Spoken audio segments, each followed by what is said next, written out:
Hola, bienvenidos a Ideas al Aire, el único programa en el que hablamos sobre creatividad, tecnología y descubrimientos personales. Somos una comunidad de creativos activos a quienes nos inspira saber que podemos hacer una diferencia en nuestro entorno con pequeños cambios positivos. Queremos ayudar a que te reencuentres con la mejor versión de tu ser creativo. Cuando dejas de creer en ti, es cuando dejas de crecer.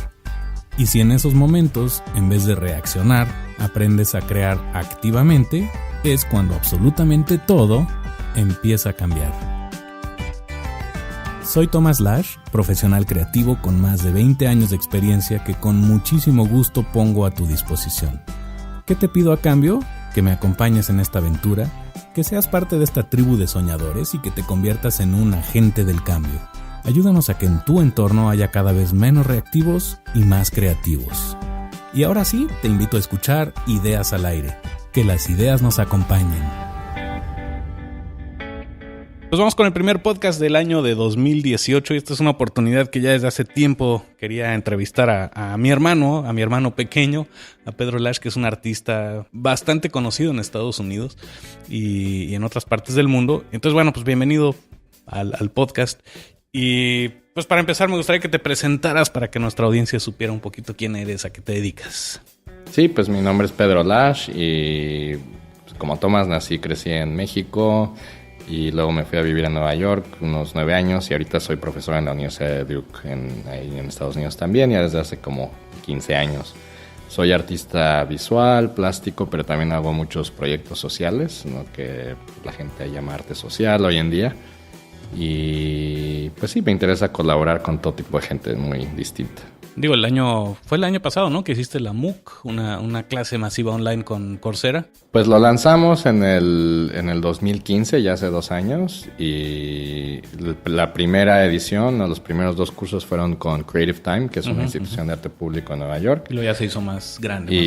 Y sí, de cuando se lanzó, pues salió bien, fue un experimento, ¿no? No sabía nunca, nadie había hecho a nadie un MOOC que era, no solo se diera un curso masivo en línea, sino que la plataforma misma del MOOC la usamos como medio artístico, entonces ese era como el reto, ¿no?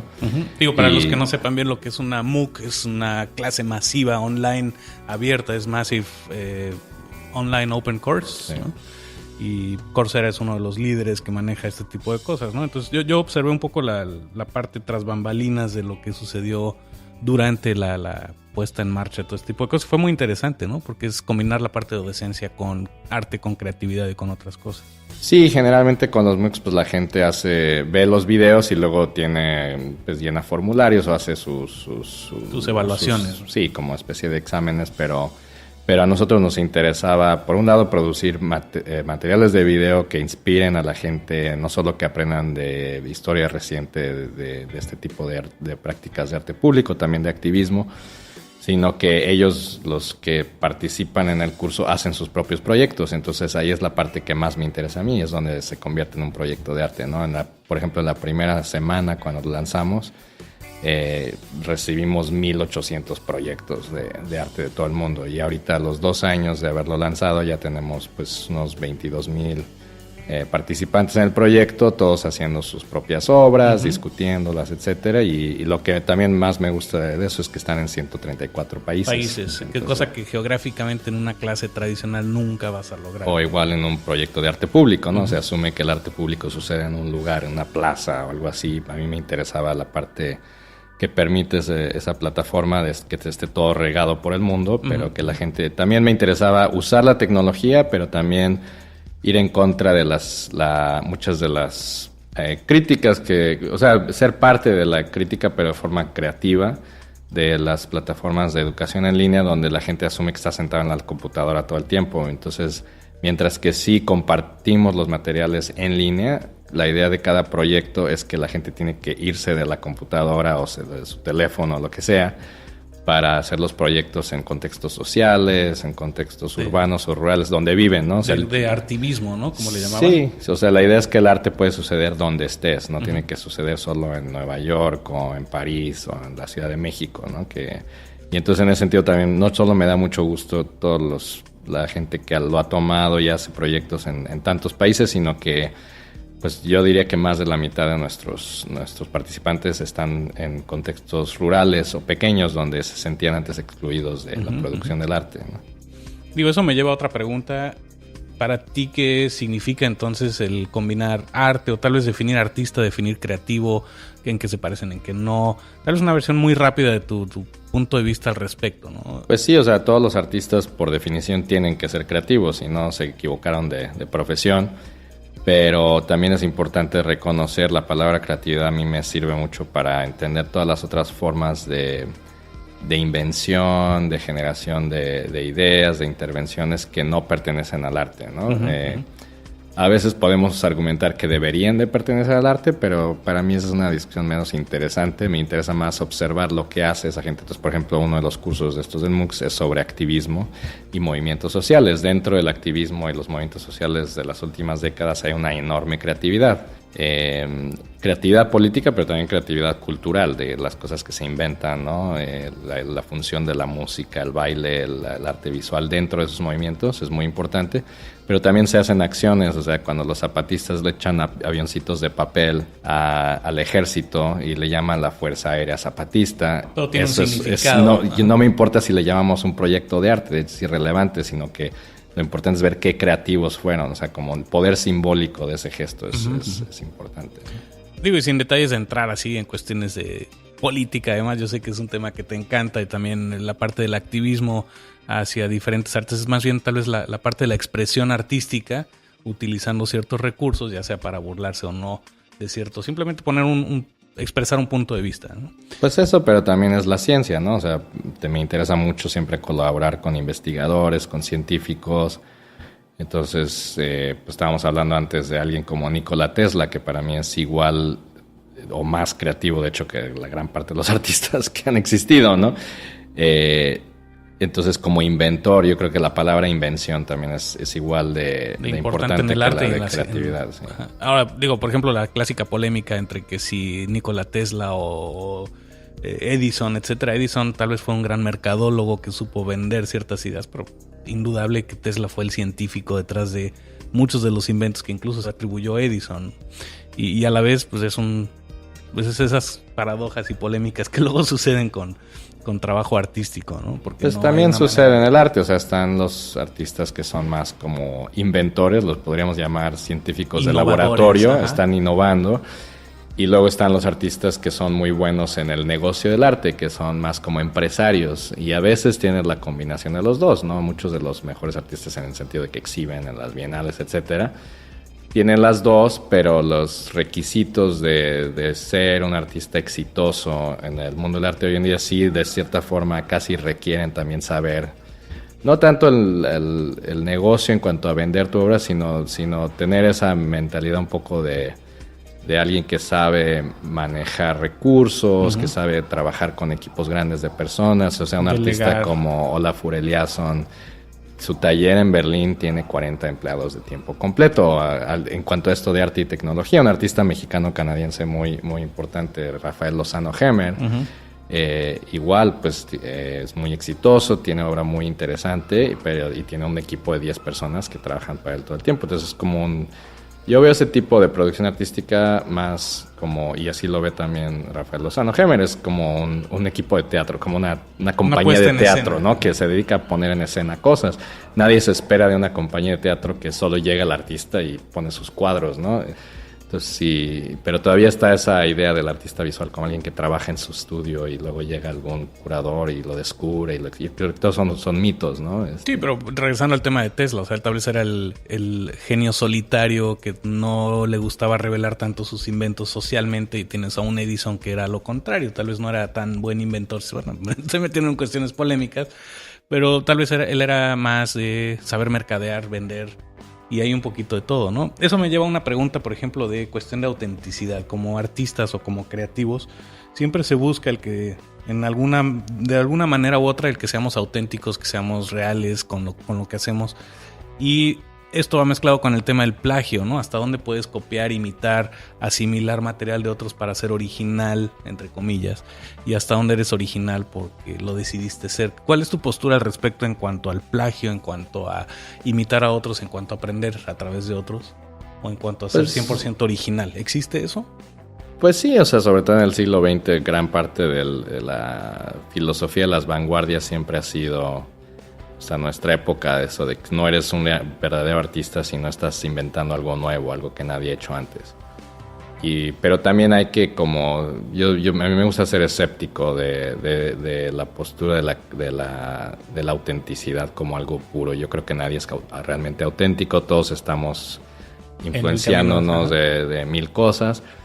Pero la razón real por la que soy muy escéptico de ese concepto es que no es de, como artista me encanta la idea de inventar, es un gran reto tratar de hacer algo que alguien no se ha hecho, pero y sin embargo sí usas elementos que otros ya no. O sea, es un reto muy productivo, pero también es una trampa, porque por ejemplo, como se ha usado ese discurso de la autenticidad, por ejemplo, Elvis Presley no fue auténtico, le robó la música prácticamente a toda 2 o 3 generaciones de artistas afroamericanos que apenas hoy en día se está haciendo suficiente investigación para saber quiénes eran, etcétera, ¿no? Y no se busca de saber. Y a él sí se le consideraba auténtico y a los demás se les borró. Igual en la cocina, por ejemplo, los chefs, los más auténticos y famosos son hombres, cuando todos sabemos que las que mejor han cocinado en la historia de la humanidad casi todas han sido mujeres, ¿no? Okay. Entonces, este discurso de la autenticidad ha servido para borrar la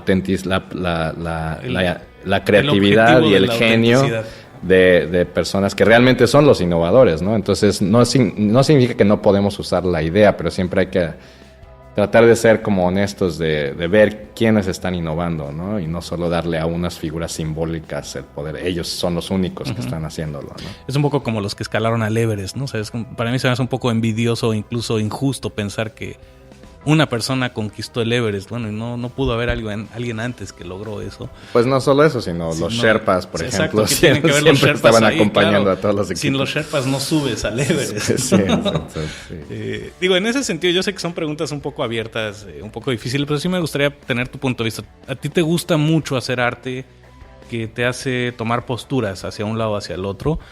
No sé si llamarle polémico en algunos casos, incluido yo, en algunos momentos de la vida pensábamos que lo que hacías no era tan artístico y sin embargo era para hacer un punto, ¿no? Desde chiquito recuerdo que te gustaba jugar con todo tipo de elementos, desde barro, pintura, diferentes texturas, incluso la música. Para ti, ¿cuál sería como la búsqueda de un artista? ¿Cuál sería como el objetivo de ser artista, de buscar algo? Ya vimos que no es la autenticidad. Entonces, ¿qué es si no es la autenticidad? ¿Hacia dónde se debería mover un artista pensando en 13, 14, 15 años?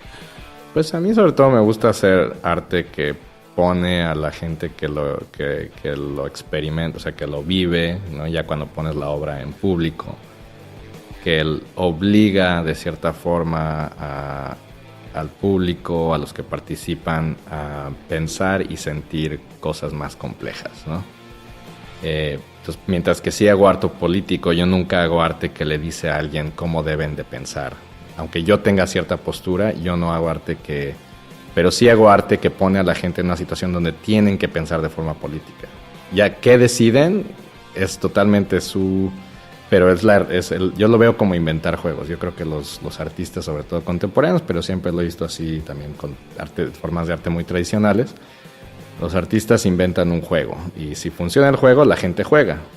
Si no, pues la gente deja de jugar y entonces fue mal juego. O sea, no es de que hayas, o sea, y hay que tratarlo siempre socialmente. Entonces, algunos juegos son juegos políticos, otros son juegos sociales, otros son juegos puramente experimentales, estéticos, pero yo sí me dedico de cierta forma a inventar esos juegos y si veo que la gente juega, entonces considero que el proyecto fue un...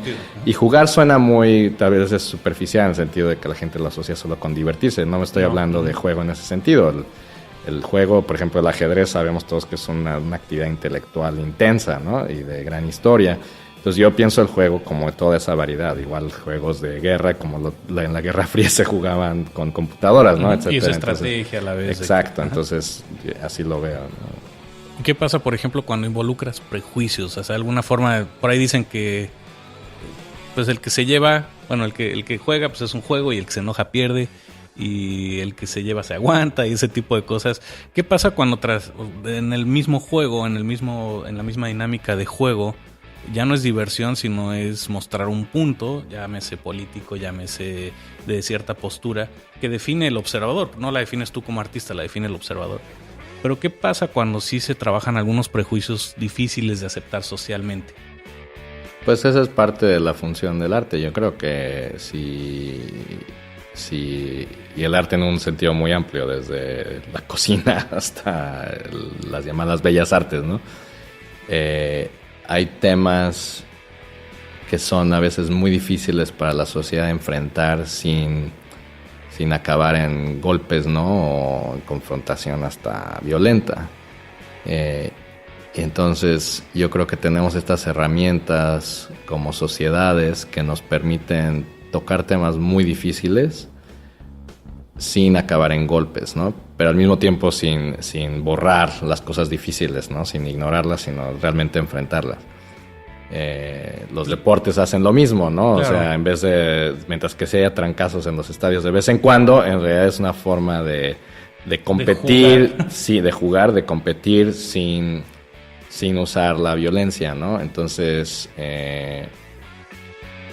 pues así también veo el arte, ¿no? Como puede tener esa función. No, o sea, para otros artistas, yo no soy dogmático en ningún sentido. Las filosofías y las formas de ser que he encontrado para mí mismo, no las busco en otros artistas. A mí me gustan muchos artistas que no hacen para nada el tipo de trabajo que yo hago, y cuando doy clases, por ejemplo, yo no doy el tipo de arte, solo el arte la que instrucción tú haces. No, al contrario, yo trato de ayudarle a los alumnos a encontrar los artistas y las prácticas que parecen relevantes para lo que ellos están tratando de hacer, ¿no? O lo que en algún momento histórico tuvo sentido por las circunstancias de ese momento, ¿no? Sí.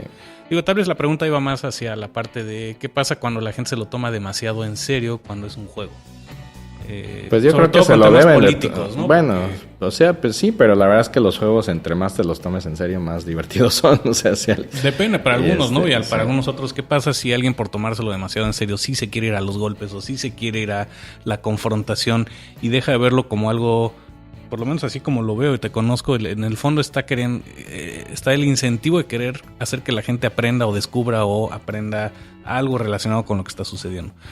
O sea, yo sí he hecho proyectos donde me atacan inmediatamente en cuanto se hace público un proyecto. Hice un proyecto sobre las Torres Gemelas, que es un tema, ¿no? El ataque del 11 de septiembre, pero donde no quería tomar la postura simplemente de conmemorar algo como Estados Unidos como víctima.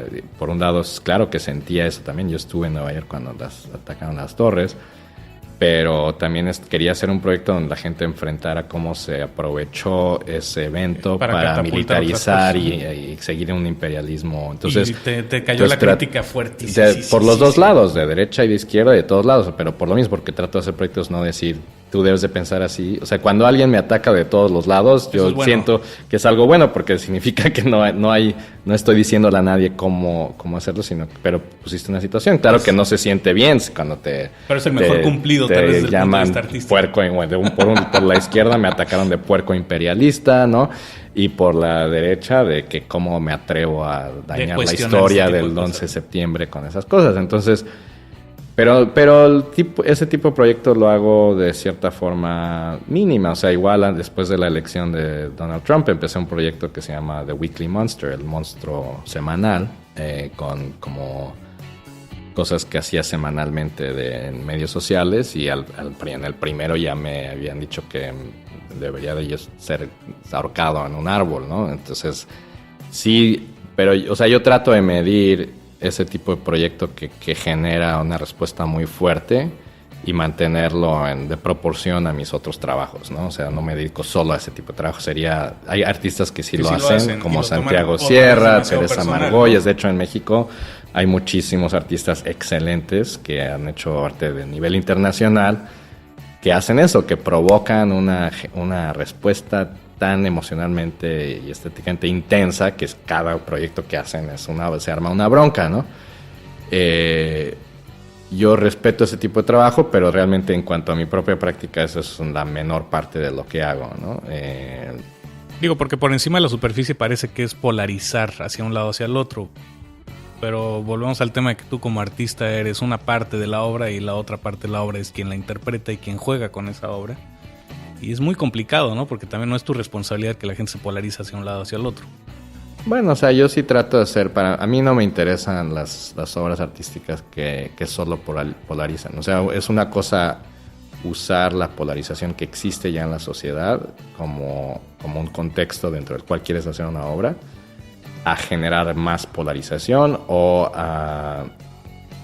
Puede ser o sea, la polarización, así como las controversias, pueden generar mucha tensión para el artista.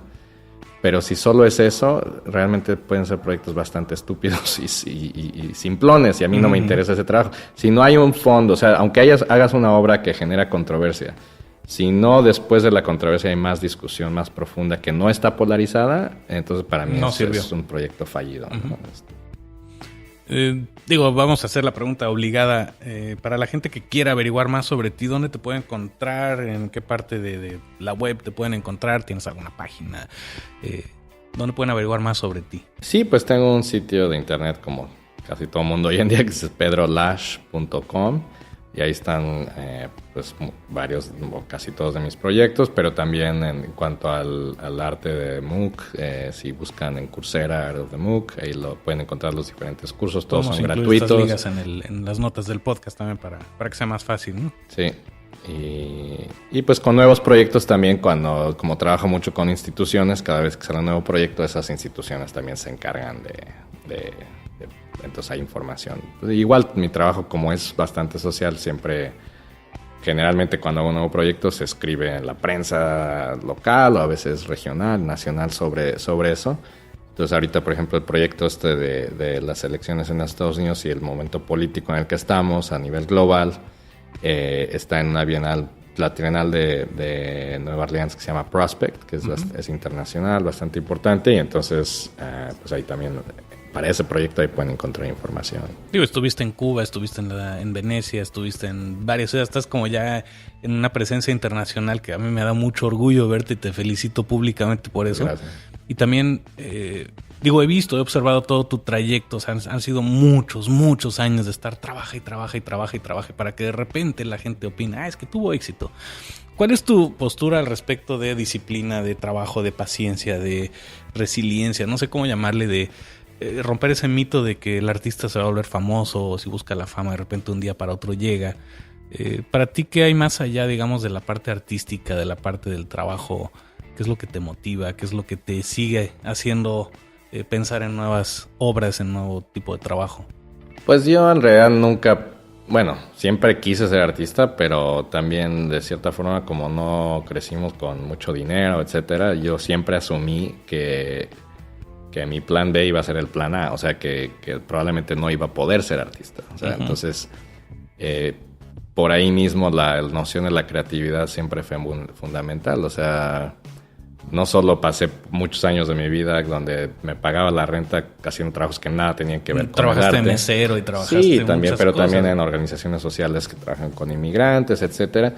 Y con los años cada vez fui encontrando por lo menos más un trabajo que era más cercano a tener una vida creativa, aunque no fuera artístico, ¿no? Porque de cierta forma para mí el peor enemigo pues, es la enajenación y el aburrimiento. O sea, si tú estás en un trabajo, tú puedes tener un trabajo, no te vas a hacer rico, pero si todos los días lo único que quieres es que termine el día de trabajo, pues yo no me puedo imaginar vivir así, ¿no? Y no creo que o sea, entre más personas en el mundo puedan lograr tener una ocupación en la que están orgullosos de lo que están haciendo de forma diaria, eso, pues para mí es una meta social, no solo meta individual. Y ahí también es un error pensar, yo creo que solo los artistas le toca hacer eso. O sea, sí, o que para llegar a ser artista vas a ser un divo y nunca vas a poder hacer otras cosas, ¿no? Sí, no, o sea, yo creo que para mí sí es... Y hasta la creatividad. O sea, hay gente que le gusta ser creativa y otras que no, que prefieren hacer algo que simplemente saben lo que hay que hacer. Entonces, no hay que como que proyectar a otras personas lo que si algo a ti te gusta no significa que a otros les guste, ¿no? Pero yo creo que sí hay que ver cómo tantas profesiones y formas de ganarse la vida pueden ser igual o hasta a veces más satisfactorias para el que las hace que esta noción del artista que solo se la pasa todo el día. O sea, la verdad es que la mitad del tiempo que se la pasas como artista es haciendo cosas aburridísimas, como escribiendo correos electrónicos para que se logre hacer un proyecto, ¿no? Y eso nadie lo quiere ver. O sea, y el tiempo que te pasas en la parte puramente creativa de tu trabajo, si eres un artista exitoso que hace muchos proyectos, muchas veces es el 20% de tus horas de trabajo, ¿no? Uh-huh. Y entonces sí hay que tener mucha pasión y amor por el arte para poderte aguantar todas esas horas, pero para mí eso es un buen compromiso, mientras que para otra persona, por ejemplo, hay artistas que no les molesta estar todo el día con coleccionistas y galeristas, etcétera. Yo detesto esa parte del arte. Artistas más bluff. No significa que no trabajo con ese tipo de entorno, pero lo prefiero yo 1000 veces pasarme 10 horas en una reunión aburridísima de activismo, que ya me eché 20 de esas igualitas. Eso, mientras que si es un compromiso y no es mi forma ideal de pasar el tiempo, lo prefiero 1000 veces a estar en 10 pachangas de arte con los galeristas. Exacto, ¿no?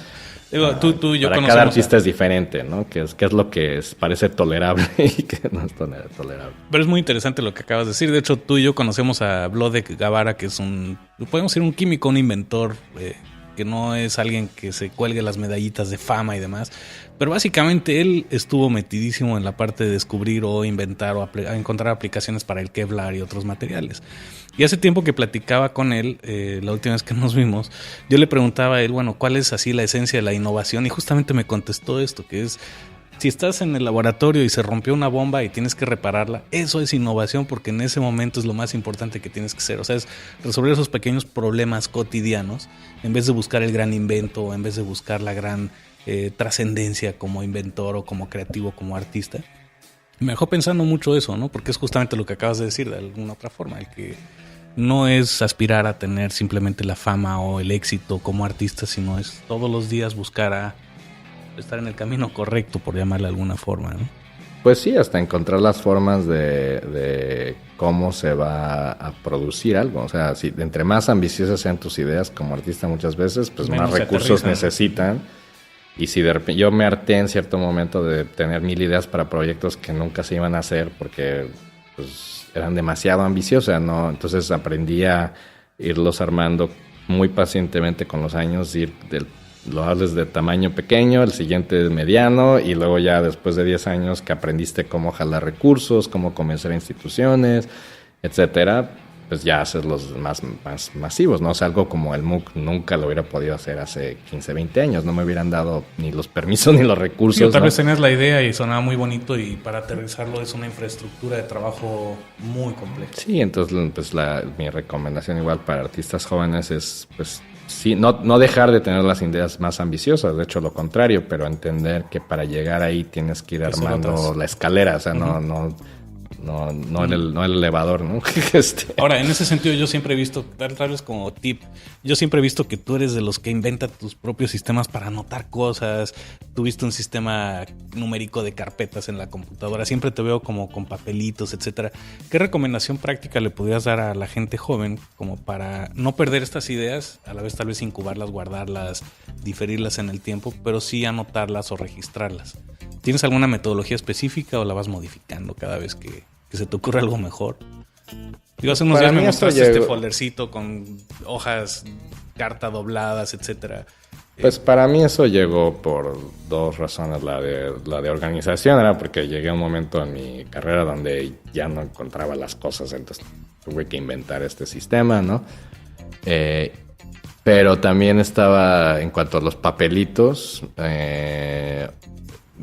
pues estaba yo harto que mientras que yo decidí ser artista, me pasó un momento que cualquier proyecto que inventara, no importa que no tuviera nada que ver con lo digital, terminaba pasando el 90% del tiempo enfrente de la computadora, ¿no? Entonces, no es de que yo no tengo nada me encantan las computadoras, pero yo no quiero que todos los proyectos sean 90%.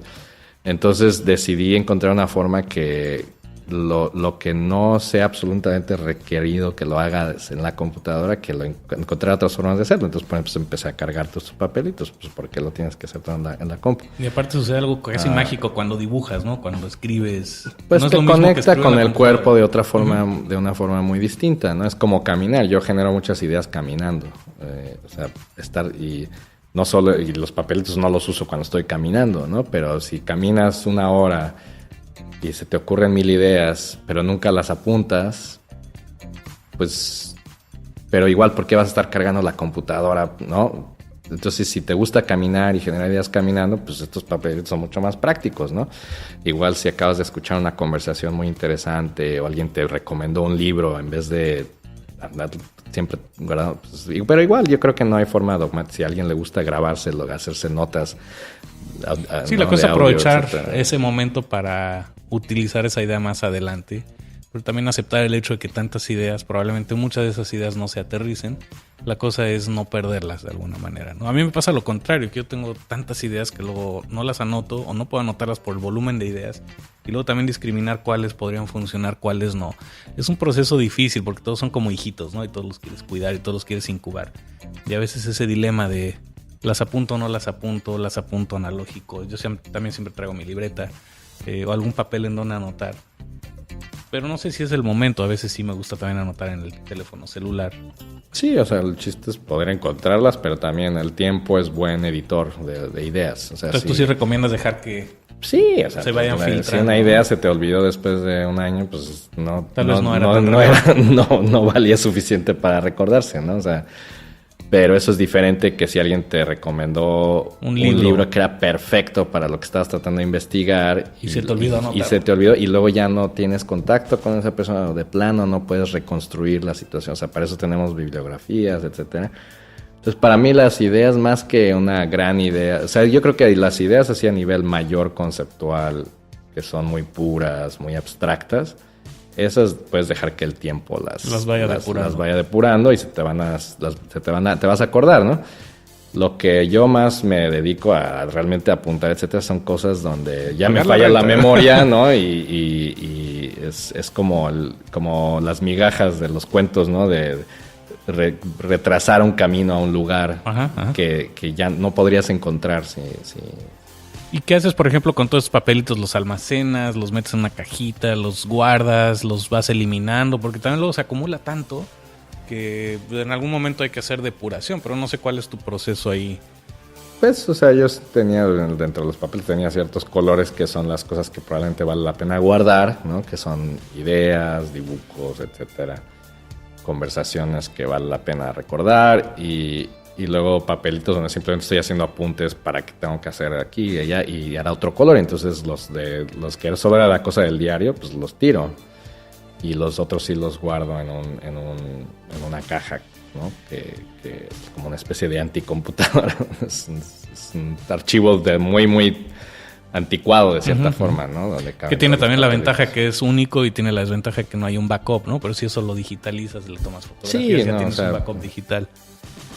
Digo que a mí me pasa con las fotografías, que antes eran una fotografía porque tomabas la fotografía con un rollo limitado y de repente eran ilimitados con un celular, teléfono.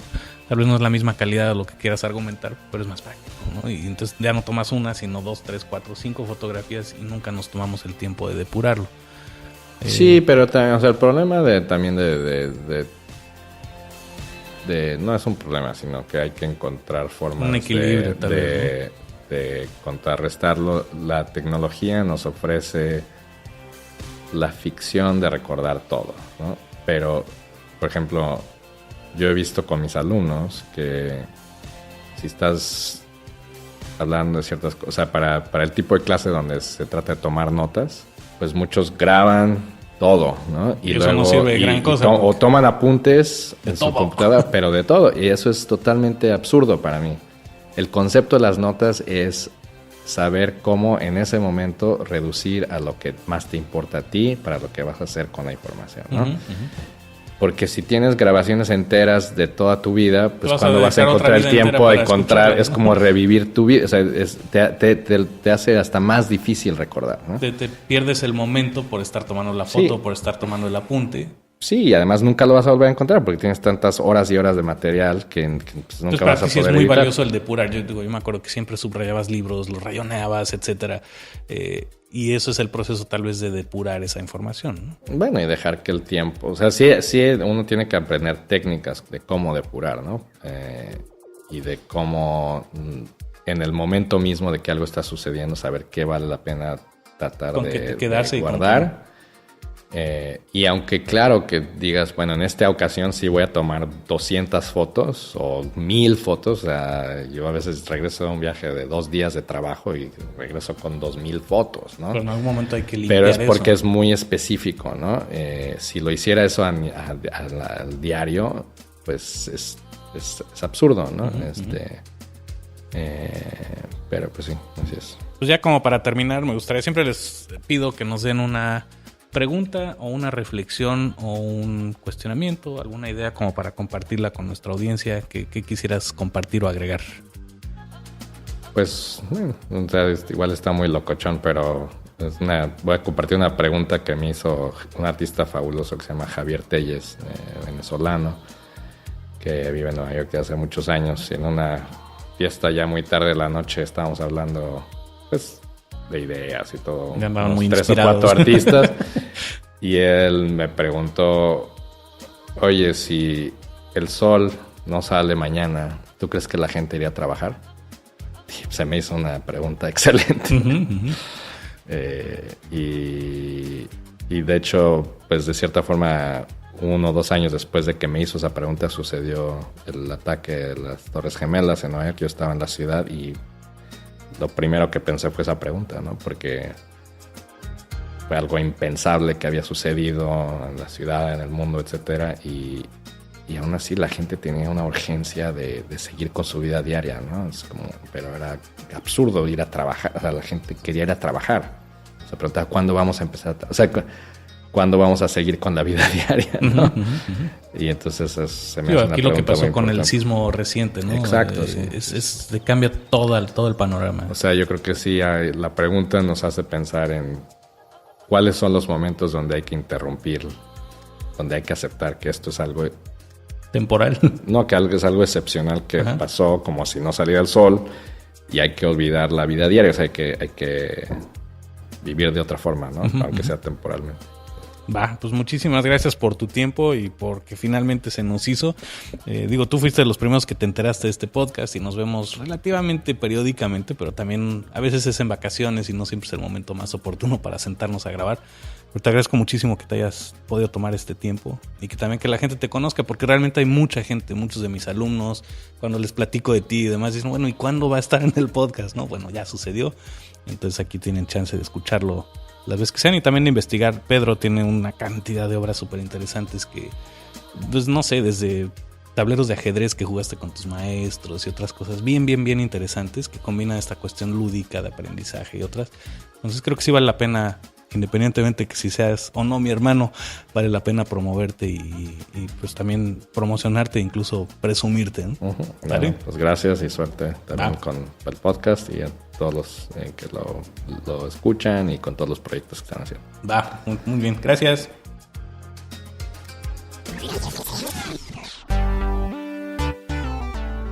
Y así es como cerramos una emisión más de Ideas al Aire.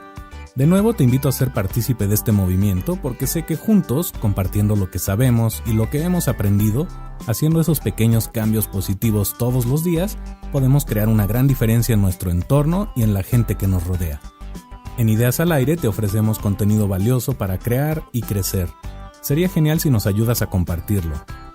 Síguenos y participa en nuestras redes sociales, @ideasalaire en Twitter y @ideasalairepodcast en Facebook.